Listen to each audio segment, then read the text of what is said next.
Captain's Log, Episode 62.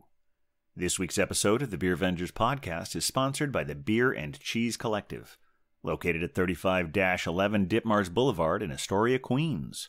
Make sure to stop by for their special Pride celebration on Friday, June 24th, complete with an LGBTQIA+ tap takeover, live music, a special backyard cinema event, and much more. Enjoy their eclectic array of craft beer, artisanal cheeses, and specialty grocery items at the Beer and Cheese Collective. New name, same great place. This week, Captain, Huck, and the Beer Wonder welcome Ryan Lefevre, beverage manager for the Beer and Cheese Collective and curator of every sponsored pour since we started sponsored pours in November of 2020. Learn how they went from sipping Labatt's Blue in upstate New York to managing the beverage selection at Ditmars Boulevard's finest craft beer marketplace. Also we, and by we I mean Beer Wonder, come up with a really cool Beer Venger name for them. Remember to like, star, and subscribe whenever that feels appropriate.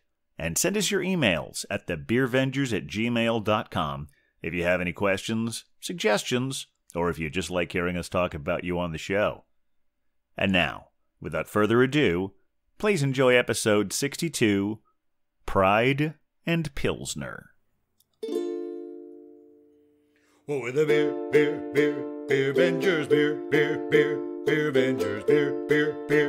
Vengers. We're the Beer Vengers. Welcome to the Beercast, everyone. Coming to you from an undisclosed location in Astoria, Queens, I am Captain Porter Brownstout. And coming to you from an undisclosed location in Fresno, California, this is the Pale Male, Hophead Huck. And coming to you from an undisclosed location in the County of Kings, it is I, the Beer Wonder! And we are... the...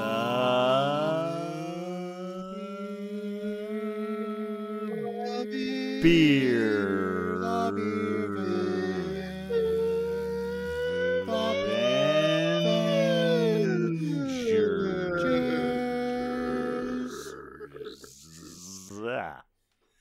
All right. Yes, that was an interesting one. It was harmonic. It was. Overtones. Intense. I was just meditating a little while ago. I don't know if that had a little bit of at least helping people meditate. I think there's a crystal in here now. I don't know if that affected it all, but that was a fun one, guys. I feel very centered. Well, as I said, welcome to the Beercast, everyone. Very exciting to have our Beer Vengers with us, as well as today we have a very special guest Beer Venger from the Beer and Cheese Collective. Oh my gosh. Ryan Lefevre. Welcome, Ryan. It's pleasure to be here. Pleasure to be beer. I will reveal to the world that it is possible that Brian has been a strong curation factor in the Beer Vengers drinking experience. Let's put it that way. I mean, you're not wrong. It's Ryan with an R, yes. Not Brian. That's okay, though. People do that all the time. But it's okay. Yes. I think there was about a year where I called you by someone else. It's like, I think I called you Aaron for a while because I got the two of you mixed up. Yeah, the other buyer. Yeah, there was. I mean, it happens. It's not. It's not an uncommon thing. So. I felt terribly embarrassed when you correct. I'm glad you finally corrected me on it, but I felt terribly embarrassed that I've been saying it wrong for as long as I was. You know, I've been front of house in the bar and service industry long enough that I'm like used to just playing that kind of like social judo. You know, it's just like, hey, you know what? You're tipping me well. That's kind of the important thing. Yes. But Beer Wonders being coy here. Yes, Ryan is the one. Every time you hear that, well, I'm not going to play it right now because you can hear it plenty right now. Is the whenever we have a sponsored pour that was curated specifically by Ryan. So this is Ryan's first physical appearance on the show, but their influence has been felt regularly on the show. For sure. But we got a really exciting show. We're going to hear all about Ryan's origin story. We're gonna have a special talk a little bit about it's Pride Month. This is our last episode in June, and it's about time we had like a full-on Pride episode. But before we do any of that, I think it's time to get to the pours, wouldn't you say? I'm glad you said that because, since I'm back now and I went first last week, I think I'll just go first again, if that's okay with everybody. Oof. Yeah, you've See, I don't know what to say. yeah, this cross country move, Huck, has really seems like it's boggled you just a little bit. We were making such good progress, I think he's And now- being affected by the heat, really. That's probably it. It's over 100. We're gonna let it slide this time, because as any good beer venger knows, it's only polite to let our guest go first. Of course. Yeah. So I see. so I Ryan, what exciting beer do you have today? So today, from myself, I'm going to be pouring Acceptance from Wild East Brewing here in the city. This is an alt beer. And is that one you brought from the Beer and Cheese Collective? Yes, this one is from the Beer and Cheese Collective. It is among... Which, of course, makes it a... Sponsored pour. Incredible. Thank you. I guess I just pour it then on camera. Yeah. Let's hold take it up a so look. we can Hold examine. it up there. Oh my goodness. Okay, well, and I love that glassware you've got there. Kind of a nice little taper to it, but yeah, hold it up a little higher so we can take a peek at what's going on. Let's put so that we in can see the the camera frame. Oh! Oh, that looks great. Classic alt beer, good head retention already. It looks like it's got gonna be nice and foamy there. Excellent. Nice tannish Perfect pour. color. Mm-hmm. Well, Ryan is a professional. Yes. I have like a card and everything that says I am. It's crazy. Yeah, so I got this. It's a delicious alt beer. I've actually tried it before, but I will assume we do all the pours first and then we taste. Well, or I mean, how you this can is- taste it. We will have an official toast, but I didn't know. I don't want to keep you listen. thirsty, Ryan. Ryan I'm not doesn't gonna want to be gulping rude. over a microphone while you're talking. All right. I'm not thirsty. I'm fine. What do you want to hear from their beer wonder now? Yeah, let's see. What do you have there, Beer Wonder? Me? Oh my goodness! Well, what an honor, Huck. Thank you so much. Trying to make up for my mistake. I know. To the shock of all of our listeners, today I will be sipping on a Sponsored pour. That's right. Another sponsored pour from the Beer and Cheese Collective, curated by the one, the only Ryan Lefevre. exactly, and I believe that this may be our first Norwegian beer, because this is from a brewery called Oslo Brewing Company in Oslo, Norway. It is imported through another brewery that is in Normal, Illinois, which seems only normal. And what I've got is a passion fruit Yes. blonde ale coming in at a charming 4.7%. Check out that can art. This O with the line over it seems to be their logo. I've seen a number of other beers in that, but they've got the rainbow in there. So you see it's ready for Pride. And on the back, they've got even a little pretty picture of someone with a heart and a lovely Pride flag as well. So seems like a good Pride beer brewed very especially nice. for Oslo Pride. So let's take a look at this one and see what it has got. I've got my Beer and Cheese Collective glass, naturally. Nice. Very goldeny. Yep. Almost had a tangerine color to it. Oh yeah, it's got a good cover. It's pretty heavy carbonation there. Those bubbles seem to be dissipating pretty fast. So I don't know how much is going to happen there, but oh my gosh, the passion fruit is jumping straight out of the glass and into my nose. Very excited. Oh, okay. Excellent. Well, I feel like to continue with the theme, I should go next. Fine. Ever that cool, Huck? I didn't mean to jump the line. I feel like we didn't mean to put you the back of the line since you tried to jump to the it's front, only but it appropriate. actually seems like Yeah, well. that's how we learn. Yes. So I have yet another. Oh my goodness. Sponsored pour. Tried another sponsored pour from the Beer and Cheese Collective. Ryan gave me this beautiful beer from Long Island City's own Fifth Hammer. It's called Control X. We're not entirely sure why it's called that. It has a little bit of a keyboard there, and there's a passport on there, so I guess it's for traveling. This has some nice little rainbows on the can, but if you look at it from a certain angle, it almost looks like it's Oh, the cool. dark side of the moon as well. So works on so many different levels. It is a raspberry lemon wit beer. Control X at 5.5 ABV. Oh, well. So a little bit outside of my usual wheelhouse, but I'm really looking forward to this. Fifth Hammer does some nice stuff. Here we go. Fifth Hammer's lately been my favorite local brewery. They have put out a lot of really excellent brews lately. Oh, yeah. This guy's Yep. looks like pink grapefruit coming out So of there. let's Is it Nice bluish? and dark for a Is wit there beer, like too. a reddish or purplish color in there? I can't quite tell. Yeah. Okay. And it's Definitely got a touch very blush white is head. right. Very nice.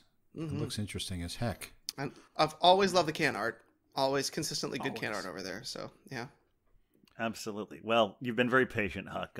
What do you have there? Well, I'm out here in old Fresno town, and I was unable to come up with a Pride beer. I think I could have found like maybe I saw some Bud Light Pride cans, but I know you didn't want me to come on with a Bud Light on the show. So I do have this nice beer though, and it's called Pinch Harmonics from New Glory Brewing out of Sacramento. This is a West Coast style IPA. And going with the captain's theme is also musical themed. And I have the old school glass here. I'm going to hold that up right. Oh, there we go. Nice. From the Got prior old name. school beer and cheese Yes. glass. There we go. Beer and Look at that. cheese. Not bad. That's a Gorgeous pour. historical piece now. Yeah. Oh I my think gosh. so. We won't tell Rick about this. It's got that darker brown that I'd expect Yeah, out of a yeah. West Coast IPA. Really beautiful. Yeah, good head. it's got retention on a it. even though it's West Coast, it's fairly hazy. I mean, it's got a nice Yeah. color to it. All right, well, there you go. All right. Well, Beer Vengers, raise your glass. Here we are. Cheers. Cheers, everyone. Cheers.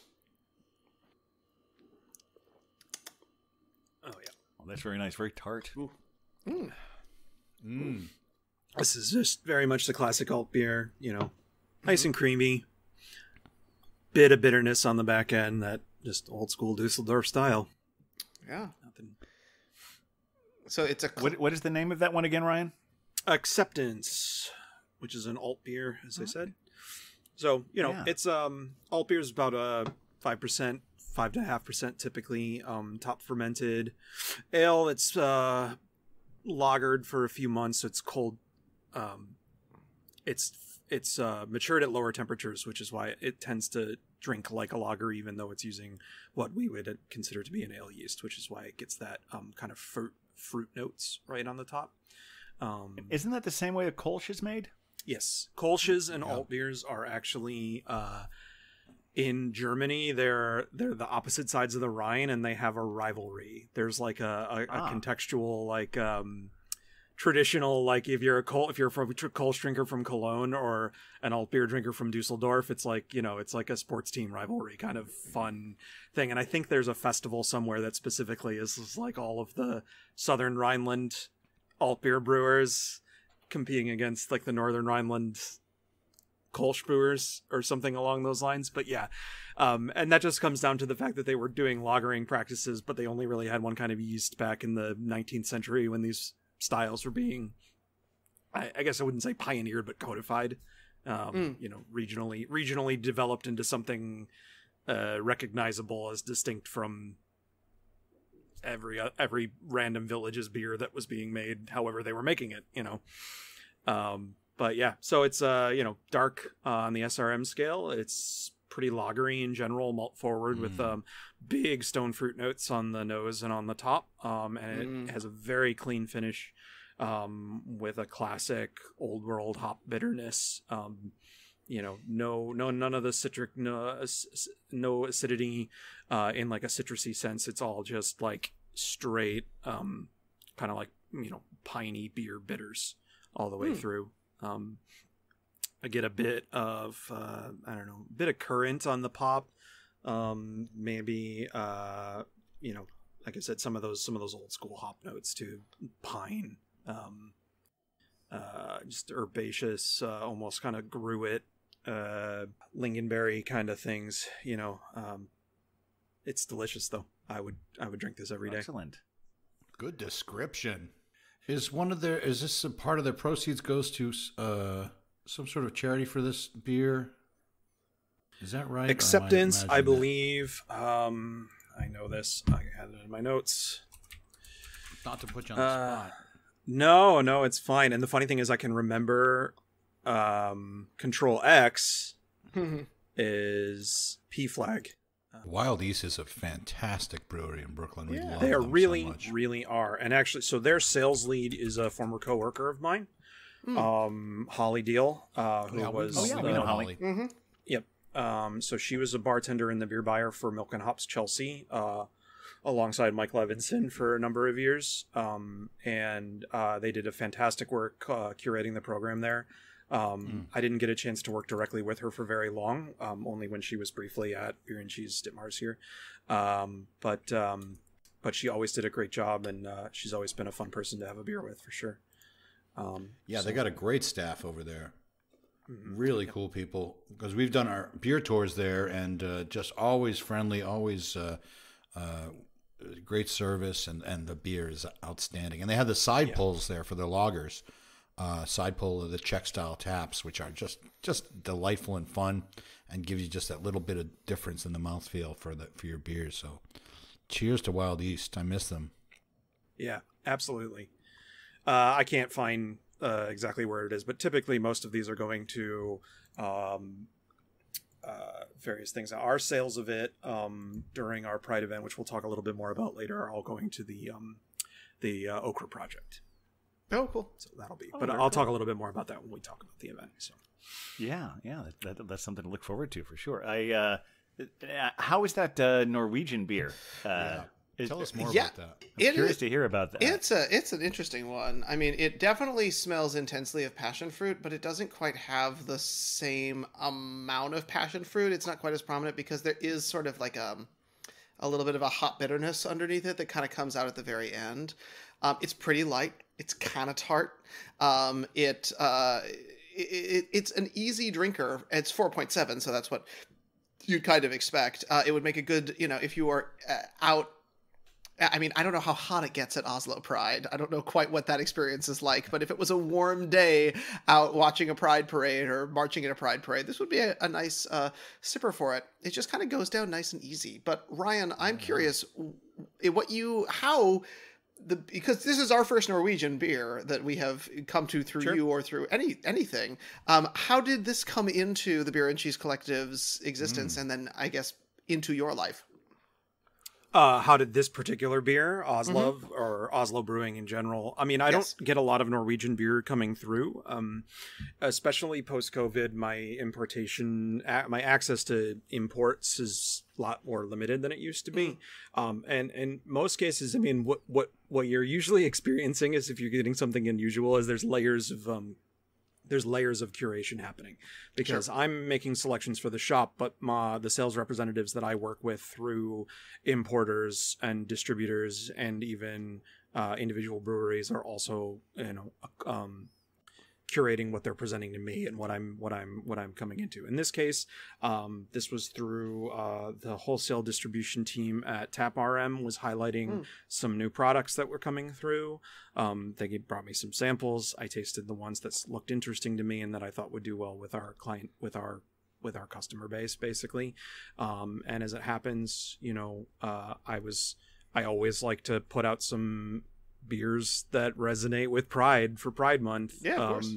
And it looked great, and it suited the style needs that I needed to fill at the time, and so it came in. I more or less sample every single beer I stock.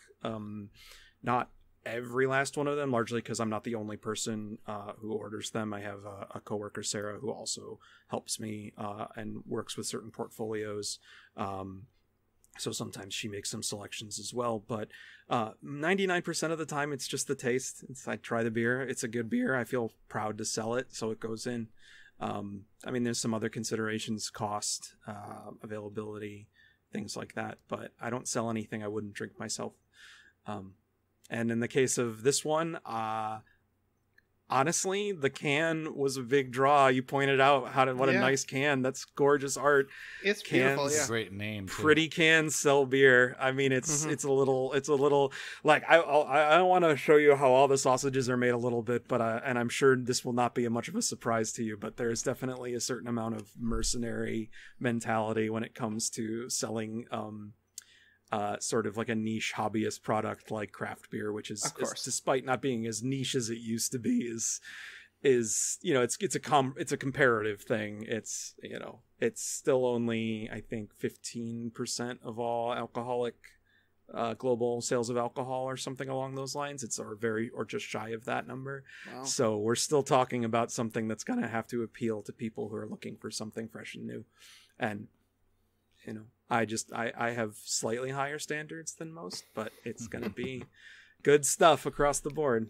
You've got Beer Avenger standards. You do. Exactly. Yes. Well, and I have to yet to admit, fail I us. do not often go out and looking for the imports because there's such a wonderful, cornucopia of delight with American craft beer. But generally speaking, when we've had them on the show, it's because you gave me one. Like we had that one from Seven Island, that Greek beer that was so delicious and unusual. European brewing culture is very different from American craft brewing culture, and there's only a handful of breweries that I import that I feel like approach it from the angle that American brewers tend to.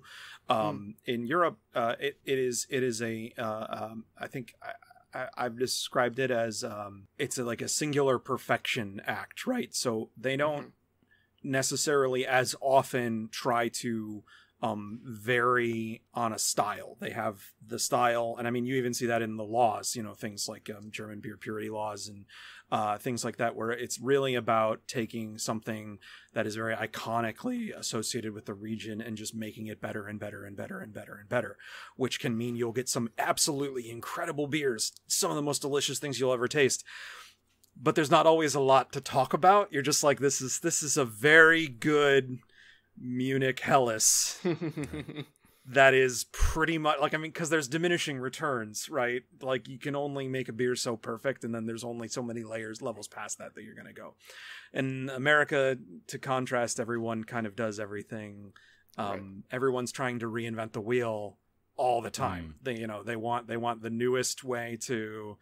The newest marketing term you can slap on a can to make people go, oh, that's something I haven't had before. I want that. And some of it is fabulous and makes, and is incredible work being done by master brewers.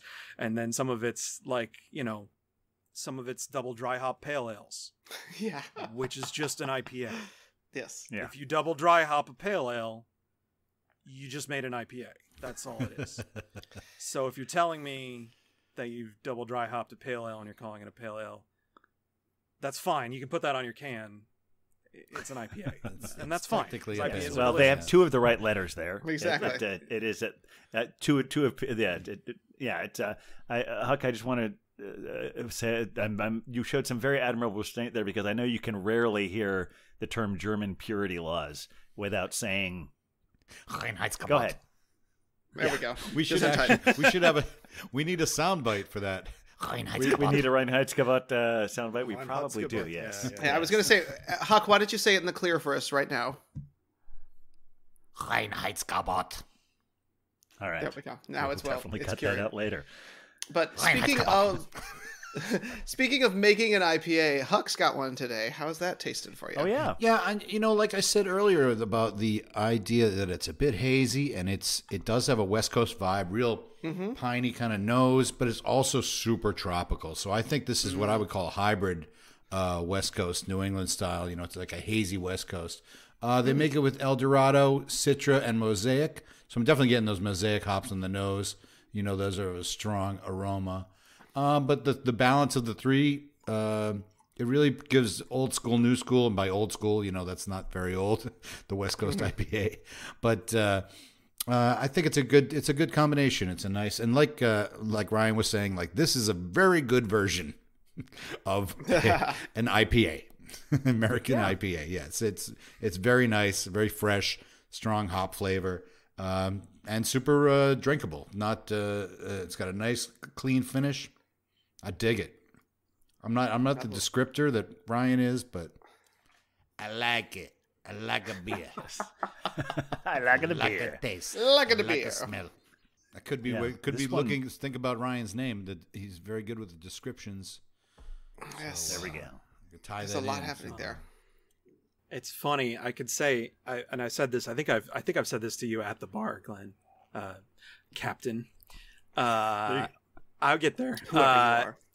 Whoever you are, mystery man. Porter. His name is Porter. I compare the experience of being a professional in the beer industry and just being someone who's engaged with craft beer for so long to a quote I think I heard. I think it was Bruce Lee who said, like, and he said, like, when you're a kid and you don't know anything, a punch is just a punch and a kick is just a kick. And then you start becoming a master and you start training and you learn about side kicks and flying kicks and roundhouses and you think about straight punches and chops and you have all these things. And then eventually you become a true master, and a master knows at the end of the day that a punch is just a punch and a kick is just a kick. And sometimes I feel like that can be true about beer a little bit. It's, when you're in that certain nascent stage of being engaged with beer as something more than just like, oh, I have a beer, you learn to appreciate it and talk about it in specific ways and in concrete ways,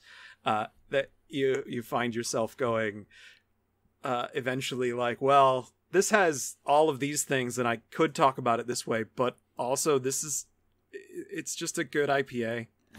Yep. Yeah. Sure is a good one. Buy it again. I would drink it again. I would buy it again. And that sometimes really is that's the all standard. that needs to be said. Yep. I would say that this wit beer is it's more than that. I mean, it is that, Okay, but there we also it is very unique with the flavor profile. I think it's just the perfect combination of raspberry and lemon, because if the lemon dominated, that might be a little too much. I think the raspberry dominates, but the lemon is very present. It's very refreshing. It's very delicious. It's easy drinking. Thank you for selecting this one, Ryan. It's really good. Have you tried this one? I have. Yeah, it's quite good. I kind of feel it was a little bit more of I think wit beer it is a wit beer, and it's very light, but it's tart and fruit forward enough that I would almost want to call it a sour. But it treads that line. But it is still a fantastic summer hot weather beer. Now, I know you were saying that this particular one is some proceeds from it go to a PFLAG. Did any of us figure out, because I was trying to look up before we started here where the Control X thing fits into it. I looked it up, and I guess that is the shortcut for cut, I think. Yeah, for for cutting and pasting. Control commands on keyboards are sometimes referred to as hammer commands, so I thought maybe it's some reference to Fifth Hammer. I don't know, though. I couldn't find anything further on that. They have a lot of very strange references in their beer names. They have a lot of Dungeons and Dragons themed beers that don't have any further context beyond that just being the name of the beer, so I don't know exactly where. If I had thought ahead of time, I could have emailed Kuzme and found out why he names the beer, but I didn't think to do that. Well, that's all right. Well, we will certainly look that up and address it on a future show. And if any Ryan can reach out to the brewer, or if anyone who's listening wants to reach out to on our social media to explain to us why this beer is called Control X, we will be happy to hear it, and we will share it on a future show. Yes, send us a letter. A letter, yes, snail mail. I don't think we've ever given people a snail mail address. Do we have a PO box? You can just drop it off at the Beer and Cheese Collective, where you should be going anyway. 35-11 Ditmars. Yes, exactly. Someone will get it, I promise. Yes, 35-11 Ditmars Boulevard in Astoria, Queens. Yes, exactly. Just ask for Ryan. Now you know.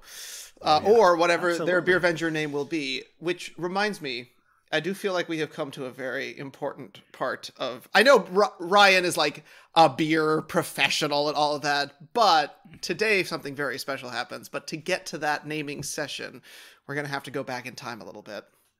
We are. We need to really learn how Ryan started with beer and his, whatever version of the history they want to give. And so, therefore, we are going to be hearing Ryan's origin story. Yes, we want to hear Ryan's origin story. Ryan, how you got started in beer, the earliest memory you feel like sharing with us there, and moving beyond that. All right. So I would say I didn't really work in beer until I worked at the Beer and Cheese Collective, to be completely honest. I mean, in terms of my first craft beer was probably in upstate New York, where I was in college at Geneseo, and that was in the early 2000s, and it was kind of the very beginnings of craft beer becoming a craze.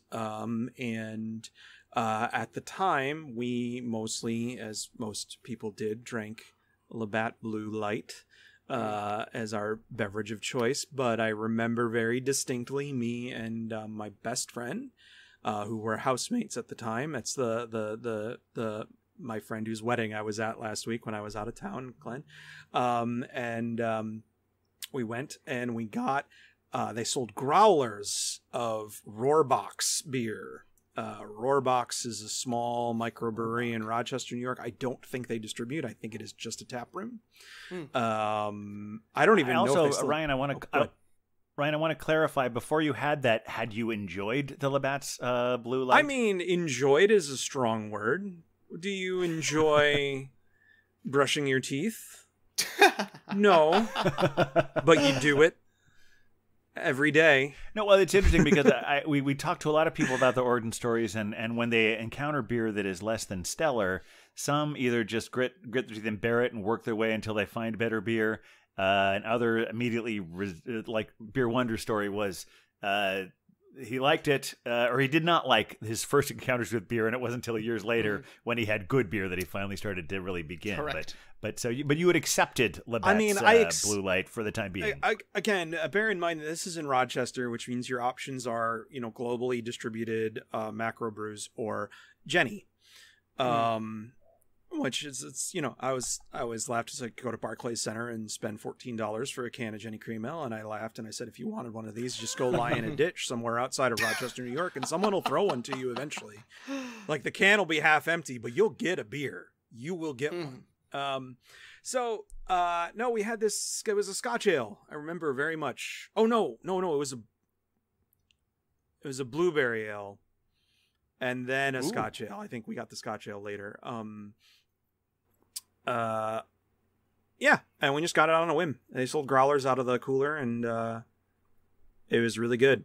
I guess I didn't really think too much of it. I think I could describe my relationship to alcohol in those days as being a means rather than an end unto itself.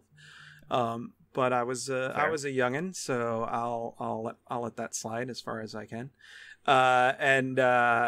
Statute of limitations are out, so I think you're fine. I made some friends through some of the other clubs I was involved in, and met some folks who had more of a investment in good beer. I don't even know if they used the term craft beer at the time. They were just like, oh, like good beer.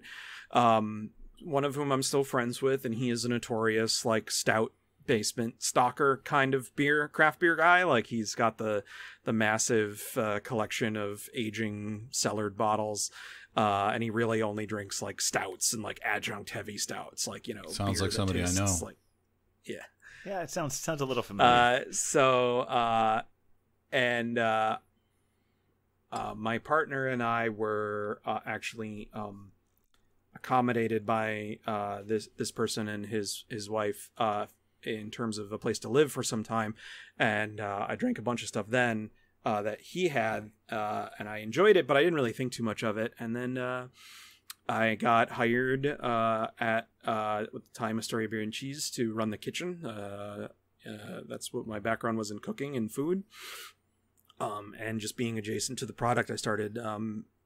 I have I guess I could say, a natural disposition to like overinvest myself mentally in anything that I get even slightly interested in, and in this case, it flipped to a career. So I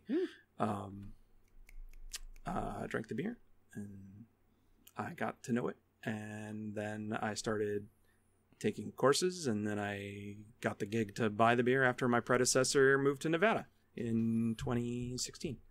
So. Yeah, shout out to Nigel. Nigel, you hear this? You're my boy. Nigel's still a very good friend of mine. He taught me a lot of stuff too. So, Ryan, as you've taken this journey, have you come to any specific styles that are your favorites among them? I'd say that I am these days all about a good Pilsner. I think that is a beer that standout quality pills is something that is truly transcendent from like the rank and file. IPAs, I love IPAs. I love every style of beer, but sometimes IPAs have just this wide spectrum Pilsners, I find, are either just forgettable or some of the literal finest thing you will ever drink. They do run that gamut, don't they? I mean, most things do, but I always feel like those are the ones that really jump out to me. So, yeah, my tendency these days is to drink nice Pilsners, German styles in general, Kolsch, obviously like an alt beer or something like that. I think I tend to like old world styles that have pretty clean profiles and are generally on the drier side. And that's about it. Oh, very good. Yeah, I always found there's something you had mentioned a while back. It was on Facebook or somewhere where you're talking about how there's certain beers that because there's such a wide array of choices and everyone wants to get the hot new trendy thing and check it off their list, that there are certain very good reliable beers that we just sleep on. Mm-hmm. That like, oh yeah, not that you ever stopped liking it, but you forget to buy it, or you like, well, you're just so focused on getting the new one. And I think the one you had mentioned at that point, it might have been, was it the Sierra Nevada Pale Ale? Yeah, I mean, or was it something else? Or was something else by there then? Is might have been Celebration. I'm not sure. Well, Celebration, I stock Celebration in the store unapologetically every holiday season. Yeah. Nice. I think that is one of the best late season wet hop ales. I hesitate to even call it an IPA. It's closer to something like a amber or red ale. They sell it as an IPA, and I mean it is pretty aggressively hop. But yeah, I mean, so it kind of comes back to what Huck was leaning into earlier when we were talking about whether an IPA is just an IPA or is it something more elaborate that we can classify just so. And I think that there's definitely times where it's like, man, the reason why you can buy Sierra Nevada Pale Ale at every grocery store and every gas station, every bodega in this country, because the beer is actually really good. It's just good. Like, it just tastes good. It's nothing exciting. You're not going to have your mind blown. It's not going to be a new experience, but it costs $11 for 6 bottles, and you're going to enjoy every drop of it. So, yeah, I think that's something classic. Worth thinking about. They're the ones that are credited with starting the West Coast, or what we call the American IPA. Yep. With that American Pale Ale, they released it in 1981. So they were way ahead. Sierra Nevada. They also own almost all the hops. Oh, is that right? Yeah. Yep. Most, if you're starting a new brewery, most of the time you have to purchase because they pre the craft beer craze, there was actually very limited hop growing operations happening domestically. Right.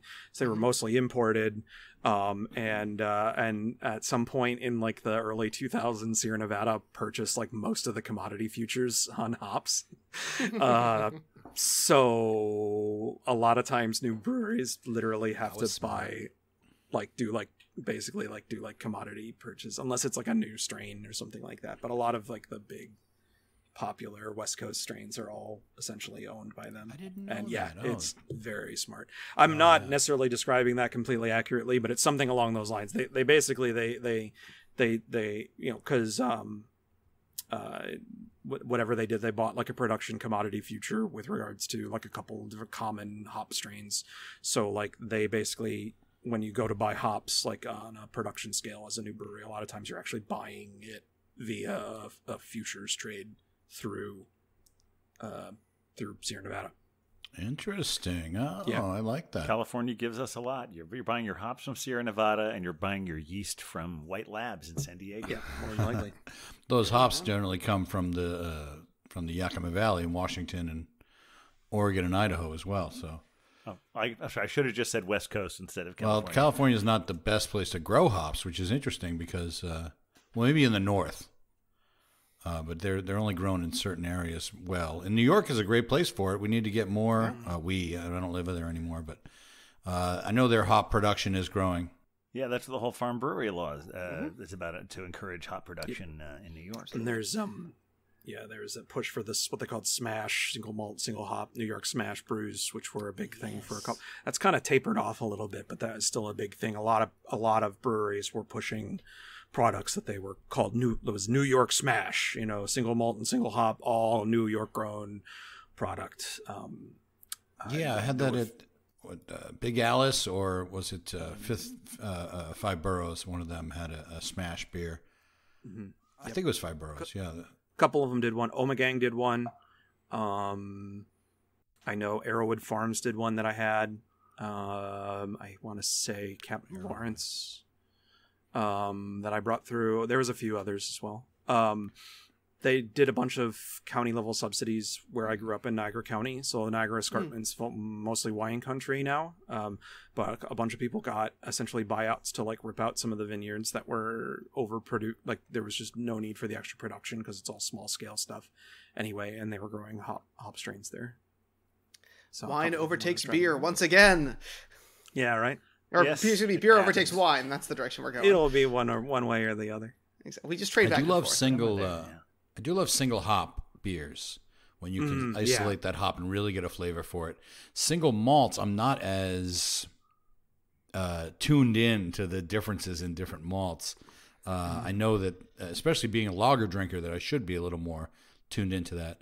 I guess I'm tuned in as far as like old world, new world, but because of the original German and Czech malts are so specific. But I'm going to work on my palate. Although as you get older, your palate starts to fail more. So. Oh yeah. I mean, it could be too late for the huckster. You never know. Well, since this is a Pride-themed episode, I don't think we should wait any further to talk about this great event that you're having coming up at the Beer and Cheese Collective, Ryan, to celebrate Pride. Obviously, you're celebrating it all month, but you're having a special event. Is it the 25th? Is that right?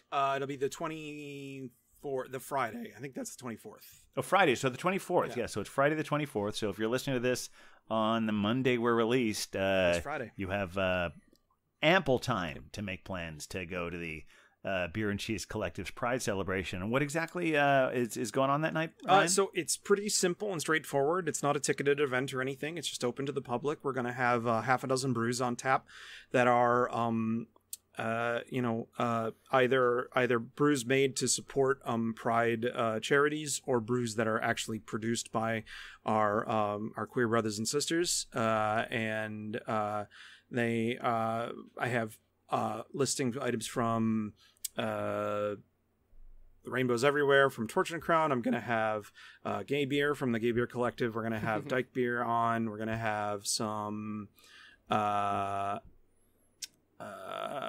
the Pride brews from, I'm going to have the Acceptance, the one I was just having. That's going to be on. I think I have the Inner Boroughs Mad Fat Pride in 2022, which is a fantastic IPA. Oslove, I have a keg of the Oslove that's going on.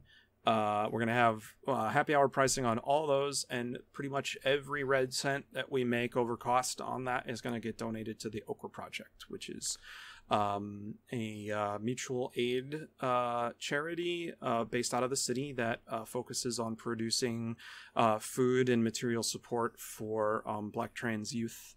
It is the only national charity that is completely helmed by Black trans folks in general, and it's food focused. So they actually produce like culturally relevant meals specifically for isolated or otherwise potentially endangered Black and other trans people of color. So it's a fantastic charity. They do some amazing stuff. They have been doing a ton of work, and so we're going to support them with this event. We're also going to have some live music. We got Loser Cruiser in. It's a local band. It's fantastic. And then yes, I just saw them the other night. They were having sushi. Yes, walking home and this is on Dip Mars, and they were having sushi there. Astoria. It's just a small town in the middle of New York City. Yes, accurate.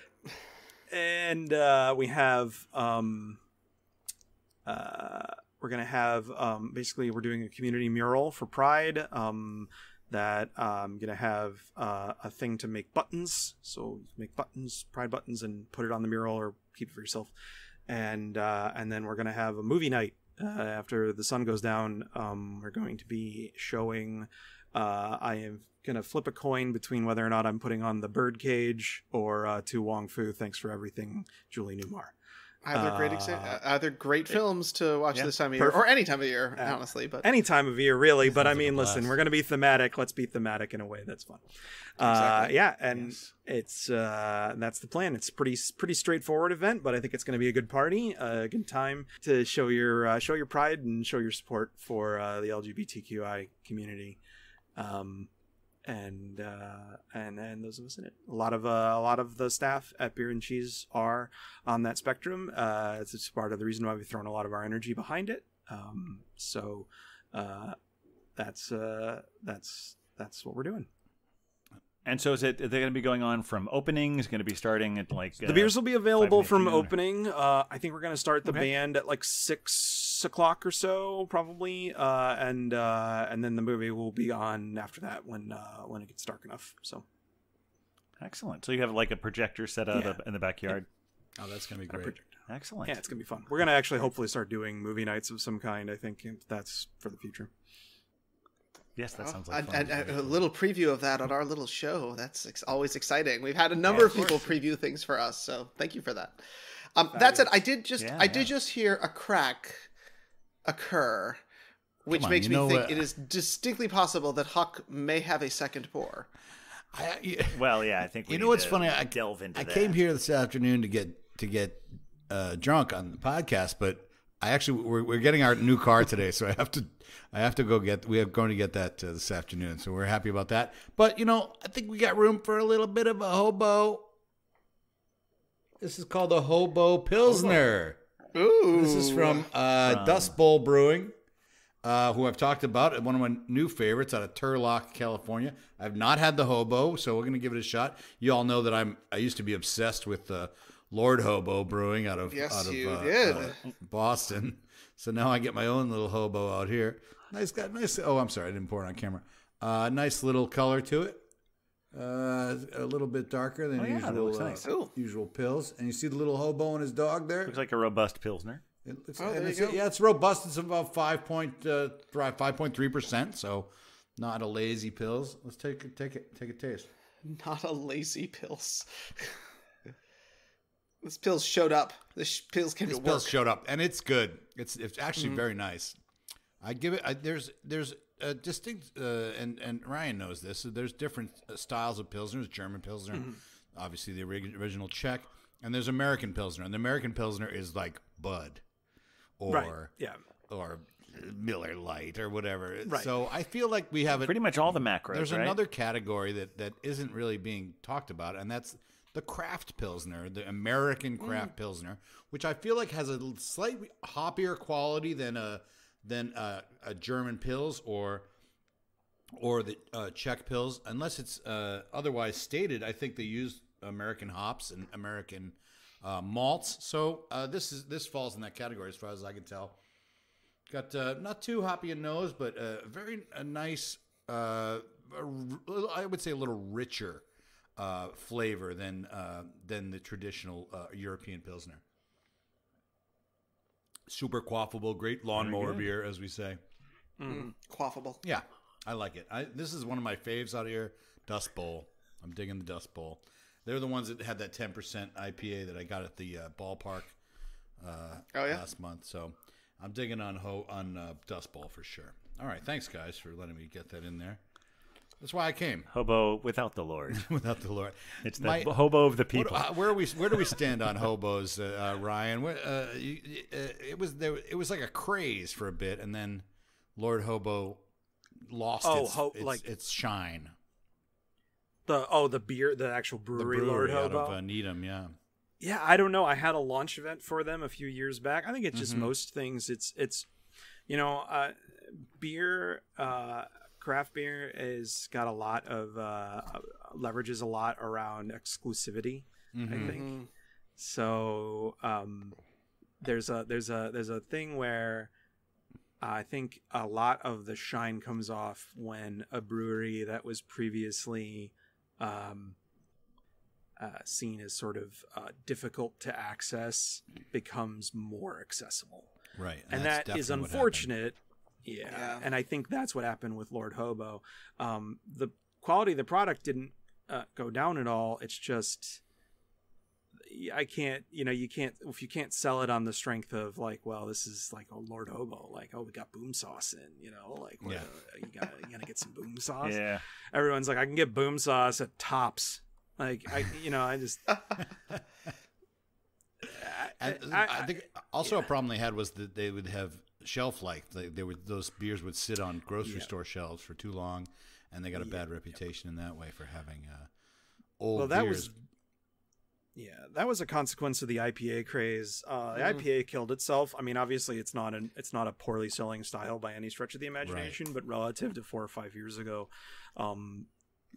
it was such a prolific style. I mean, to the point where I did the math out. I mathed out my sales charts one year, I think 2018 or 2017 or so, and I literally sold, quite literally sold 4 times as much IPA as any other style. Wow. On draft, especially 4 times. I literally 4 times, like as in I would move through 4 times in the same period of time. I would rotate 1 Pilsner keg. I would rotate 4 core IPA kegs. Good Lord. That's just counting like a core IPA, like a 6.5% basic, American IPA. If you add in how much I would also sell of something like an extra pale and other hop forward profiles, like an adjunct IPA or like a sour IPA or a double imperial, it's probably even more than that. That fell off dramatically. It's still not. I mean, it's still fairly the most popular style, I'd say. But and I chalk a lot of that up to the fact that it became so prolific that most of them were garbage after a certain point in time. So because you got to be careful. Every brewery that opened up in New York City that I'm familiar with, like ones where I know the brewers like by name, they would open and they would all of them swear on their copy of the BJCP handbook that they were going to be a Belgian yeast forward brewer or a lager brewer, or I mean, LIC Beer Project installed like a $35,000 cool ship. Like it's like the biggest cool ship in the city. I don't even think they freaking use it anymore. Oh my gosh. Because eventually you go, okay, I can spend 6 months perfecting this delicate, stick of alt beer or lager or saison or something like that, and have it sell like 4 packs. Or I can knock together an IPA in 3 weeks and have it sell out in a couple of days. But the result of that was that, it became ubiquitous and everyone was trying to make an IPA, even if the brewers didn't have the expertise to do so. So I think Wild East has clung to their roots pretty well so far. I know but they do make IPAs and they do sell them, but they're really, their reputation is good enough that they are also selling the lagers. And I see that too, like with Grimm and other breweries, that they sell the lagers, they sell them out. And it's like, that's a sign to us, we want more of that. We want a Vienna lager. We want to have an alt beer. We do want have more variety. So this pendulum is moving, but it's moving fairly slowly. Yeah. Since 2018 or 2019 or so, I think, honestly, I chalk it up to the general, the fall off in like the broad level popularity of craft beers. So the people who are still coming in and buying this stuff are the people who are actually invested in enjoying something good. It's not just the hype train anymore. And as a result, it's been fantastic. A lot of the newer breweries are sticking to their guns. They're focusing on styles that aren't just IPAs.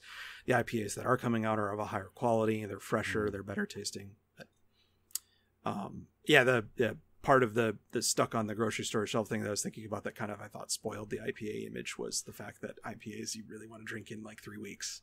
Yeah.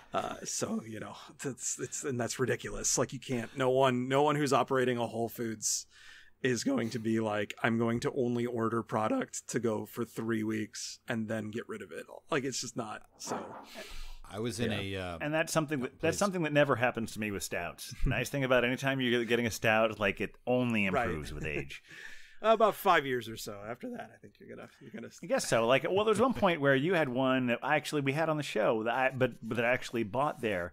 It was what was the name of it? It was like the Ghost, Space Ghost, like it had like ghost peppers in it. And like I remember when I got it and brought it up to the counter because it looked so, and it was great.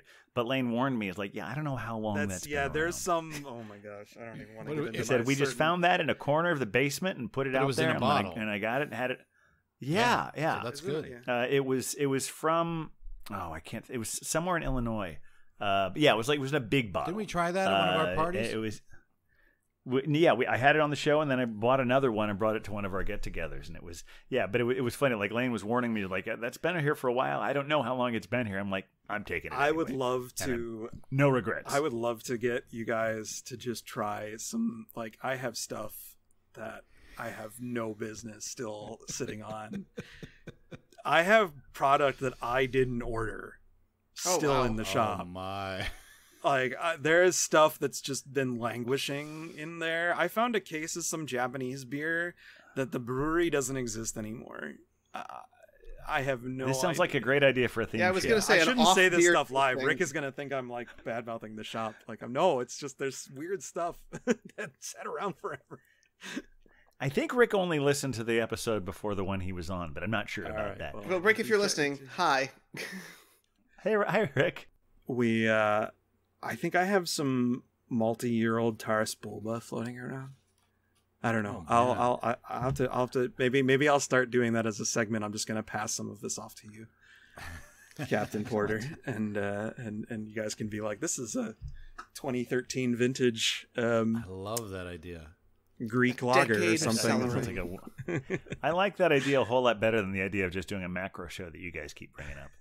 No, I got my Bud Light line Brian, locked and loaded. they keep saying we need to have a show where we just drink macro beers. Shotgun I'm like, Saturday. I think that would be about a 15-minute show.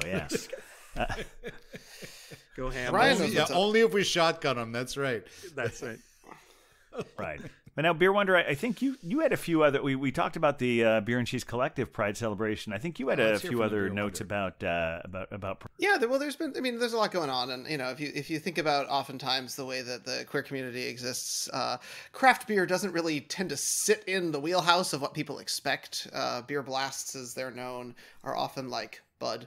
But I did want to give a quick shout out to an event that has unfortunately recently passed, which was, of course, Hop Culture and New Belgium, who held the Queer Beer Festival. I believe this was their first live one, because I know they did a virtual one last year. It was in Washington, D.C., and it included all sorts of great breweries that we know, sort of celebrating, pride, but also sharing some of the beers that they do to support the community. And there was a big focus specifically this year, of course, on trans individuals and making sure that they're well protected. But a couple of our favorites, at least from the New York City area, were there. Notably, I followed along with our buddy Mr. Ruthless. If you follow him on Instagram, his name is actually Orlando from Single Cut, who was actually there pouring Single Cut's beers as a part of it. And our buddies from Other Half were there as well as a ton of other ones. And so it was kind of cool to see like craft beer, which I don't think is super always associated with the queer community, kind of getting its due a little bit more, which is kind of great. Now, is there a lot of Pride celebration? Last week, I feel like the last time we had you on, Huck, you talked about how you're having a little bit of a culture shock being there in Fresno. That it's not exactly the same kind of political climate that you had living on the Upper West Side of Manhattan. Not quite. So I'm a little curious. If Fresno, what they do for Pride? Well, California is obviously a left-leaning state, one of the classic ones, and but it's a big place, and so there are large sections of California that are conservative, and I happen to live in one of them. The city of Fresno does lean Democratic, but the surrounding area is a farmland. There's a lot of and my particular area here in the north is sucked into a Republican district. So there is a lot of evangelical Christians here. There's a large Mormon presence. There's a lot of Christianity coming at us, and that is often met with they often do not they don't like the gay and lesbian community for some reason, and but the Pride Parade here has been going on since 1991, and it's actually because we are in fairly close proximity to San Francisco, which is one of the the first revolutionary places of gay pride, and with New York being sort of number one, San Francisco second, and here in Fresno, they have had this Pride Parade since 1991. This is, I believe it's the 32nd annual Pride Parade this year. Of course, the past couple of years they weren't able to have it because of the pandemic. Although being in Fresno, I haven't, since I moved here, I don't know how you guys are wearing masks in New York. This is still happening. I haven't worn a mask except when I went to like a clinic, an urgent care clinic. That's the only time I've worn a mask being out here. So it's not really enforced very much here in Fresno. It's a different. Well, despite what one might think, it's a different world. I was going to say, but despite what one might think from watching the Tony Awards, I actually went to my first Broadway play in 2 years last weekend, and if you go to the theater, everyone's masked. It's a rule. Yeah, and some of them are even still requiring proof of vaccination. But in a lot of other places, I'll see like half and half. I mean, it's still required on the subway. Grocery stores are generally not enforcing it. Yeah. But I still see a lot of people, including myself, wearing it at the grocery store. I mean, here it's basically medical facilities. That's pretty much it. And to be fair, we don't have a lot of cases here. But we could, and of course we did when the pandemic was at its height. But the Fresno Pride Parade is they had an interesting origin when they started in '91. They were actually protested by the Ku Klux Klan specifically, and the Klan went into the streets, and this is the very first Pride Parade. And when they went into the streets, there's an area here called the Tower District, which is sort of the cool area in town, and the Klan was waiting for these marchers, and one kid, 18-year-old man, went up and went to slug. Oh no, he pulled the hood off one of the Klan members.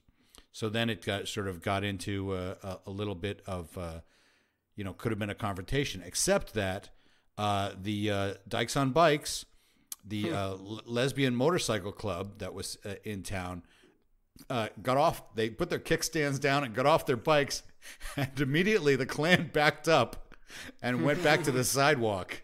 They were like, "Okay, sorry, ladies," and so they came again the next year, and the third year of the parade, they decided they're bringing weapons, right? So they the Klan members were, but luckily the police had been tipped off to this, and what they did was they waited for the lady motorcycle club to go by first, and then they made their move. But luckily the police knew about it and shut it down immediately. No weapons were pulled, and the Klan never came back. But there was for a while they fought against it, and after that a lot of the resistance was done more in a bureaucratic way, and they would put restrictions on it. So you have to get a permission from everyone that lives on this block to have your parade, and they realized, they're not doing this with any other parade, and actually sued the city. And wow. So it went through a lot of work to have the Pride Parade every year, and God love them. I mean, great way to stick to it, because that is really something when the powers that be fight against you and say, "Oh yeah, you can't do this, you can't do that." It's easy to give up, and the people here did not and kept it going. And now today, it's sponsored by several government officials and a lot of businesses around here. So it's a very strong part of the community now. Obviously, a real struggle to get there, and obviously there's still resistance and still work to be done. But it's great to see more acceptance, even though there's still this resistance. But it's an interesting history for sure. Excellent.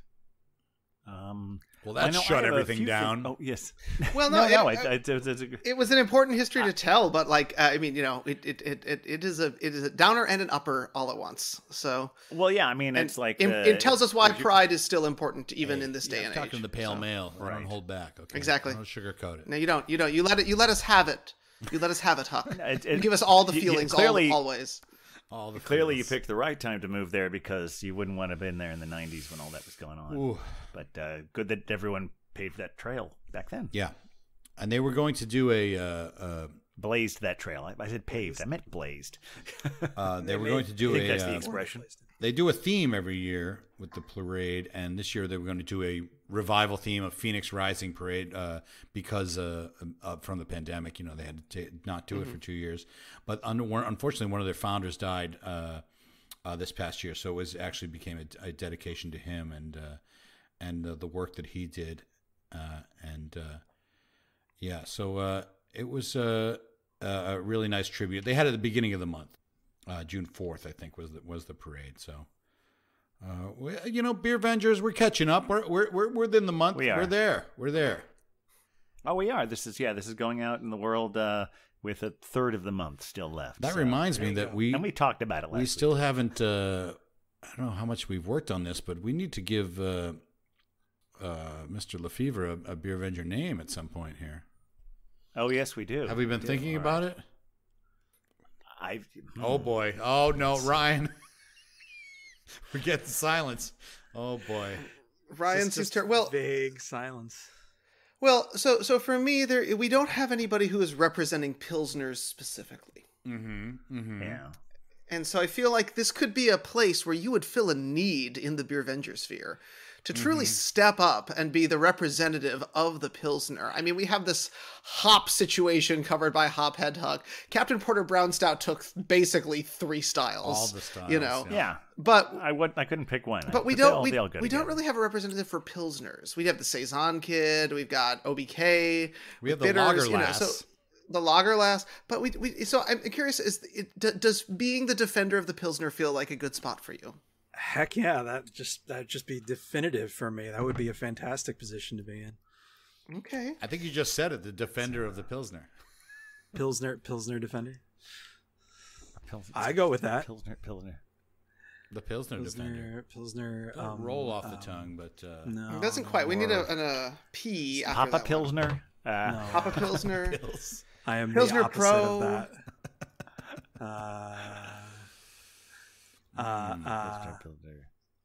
The Pilsner Panther. Professor Pilsner. Professor Pilsner is not bad. Professor Pilsner. I like Fe- Professor because he has so much knowledge. Yeah, That's true. I'm good with that one. I like that. Wow. Who said that? Jump Beer on that. Wonder? That was the Beer Wonder. Yeah. This is my Professor Pilsner's second a good naming, I believe. I gotta say, Huck, I'm coming for your gig, okay? I'm coming for your gig. I got OBK and Professor Pilsner. Oh boy. Huck, you've been away too long. I'm glad to have you back. That's pretty good. That's pretty good. Professor good. Pills. All right, if- Pilsner. and the double P, if we want to. It's perfect. Excellent. I accept. Excellent. Well, All right. Professor Pilsner, That this is took an a lot less important time. duty. You now have to save the world from bad Pilsners.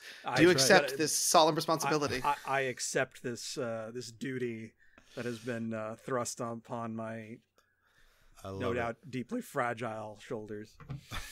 Well, it's like they say, some are born great, some achieve greatness, and some have greatness thrust upon them. By a mildly drunk beer wonder. Yes, yes. Well, I think There we I think go. it's a great name, and I think it is. We could also just be the professor, and we could call him Prof P. And we got lots of angles we could take Lots of on ways this. to vary. And you have educated us quite a bit today, so I do appreciate that, Professor. Thank you so much Yeah, for being here. I with think us. it has the style, but also it fits you very well. Well, thank you very much. Really does. Good job, Beer Wonder. My hat is off to you, Professor Pilsner. Prof P. And thank you for keeping the Beer Vengers Beercast in good beer throughout our almost over a year of misadventures. It has always been a pleasure to drink your curations, and I always look forward to seeing what new goodies you have in store for us. So thank you for that. Absolutely, and I look forward to more in the future. For sure. I did want to follow up on a few things that we talked about on the last episode, and also some feedback we've gotten. Well, what were you think I was talking about? I was going to say the word hookups, but yeah, you go ahead, please. Yeah, they're not exactly hookups, although some of them are clarifications, so to speak. I don't know. Anyway, no. First of all, I just wanted to thank one of our listeners, AJ, reached out to us talking about how much they were enjoying listening to the show and enjoyed listening to the Beer Ventures while gardening. So thank you, AJ. We're glad you're listening, or maybe watching, because it seems like AJ's preferred way. Well, we don't actually have the video component, but it seems like AJ's preferred way of listening to the Beer Vengers is on YouTube. Okay. So maybe at some point or another we'll try and get you a bit of more of a video component there, AJ. Also, last week I mentioned that we'd had talks on the show before. Mm-hmm. Ryan actually gave us a talks before, but we didn't actually. The funny thing is, like, when Ryan first started giving us the sponsorship package, it was mostly was just to. So we'd mention them on the show, and then we came up with the sponsored pour. So there are a lot of beers. I try and mention all of them at some point or another, even if we don't have them on the show. But Ryan gave us a Tox beer before, and that was why I associated it. Last week was the first, that Inky Cap was the first time we've had Tox on the show. Okay. We did drink also that wanted beer. to talk. We did enjoy it. We did. We enjoyed it together. Mm-hmm. Yes, we had it at one of your gatherings at your previous undisclosed location. Mm-hmm. Also, we talked a lot last week about, we still don't quite know how this pronounces, the Brumate or the Brumat, or your thing you use to keep your beer cold. We haven't heard from them, have we? No. And the funny thing, we haven't heard from them, but I did look some of their stuff up. One of the things that they do is they have a back tap, and that is a backpack that also doubles as a beer tap. And also, I mentioned my discomfort with the word koozie. As far as something to describe those things. And Brumat actually has their own special name for them. They call it a hopsolator. Oh, that's a perfect name. I can get into that. I agree. I've tried it a couple Although times. if you buy it on the Amazon, pool, Amazon still calls it a koozie. And they keep the beer cool. It really does. It really keeps it cool. Another couple quick things we mentioned last week. We were going to the 9th anniversary birthday party of Big Alice. I went to that last week. Had a wonderful time. Had some Nashville hot chicken on a biscuit from Daleview, which Beer Wonder, we have to go there. Taste their beer at some point or another. Definitely. Out there in Brooklyn. Biscuits. Let's see. And I brought home a specific, really interesting one there. It was called Rule of Honor, which is a barrel-aged dark sour. So that went right in the captain's cellar. So hopefully we'll be having that at some point or another. And also I mentioned on the last episode we had about how I was going to see a show at the Soho Playhouse. Somehow I had forgotten until I got there that it's right across the street from Torch and Crown. So I had a wonderful time, just had an impromptu visit at Torch and Crown and came home with their wonderful, actually I had one there and then I brought a 4-pack home of their wonderful Baltic Porter called Sound Dews. Yes. Which actually is named after what the ships that were taking the British ships that would take Baltic Porter to the Baltic region, they had to pay sound dues as part of their tariffs to transport that beer. So that's my weekend beer. I know we're getting close to the end, but did anyone else have any other weekend beer or additional pride notes? All right. Well, I guess that pretty much wraps everything up. We definitely have to have the Professor Pilsner back again very soon. For sure. More, dropping more knowledge for us. And he's been a wonderful guest. Thank you for joining us. And thank you so much for having me. And as the captain is fond of saying, but we do mean it sincerely, come back anytime. Yeah. And bring beer. Anytime. Absolutely. Yes. Well, I'll definitely do that. That's easy. We know he's going to bring the beer. So. Yes. Absolutely. He brings the beer almost every week. Yeah. All right. Well, thanks everyone for listening. Thank you so much for being here, Ryan. Thanks for being back again, Huck. And I see you clutching your uke, so I guess that means it's time for you to play us out. Thanks, everyone. We'll see you next time. With a beer Vengers, beer Vengers, beer Vengers.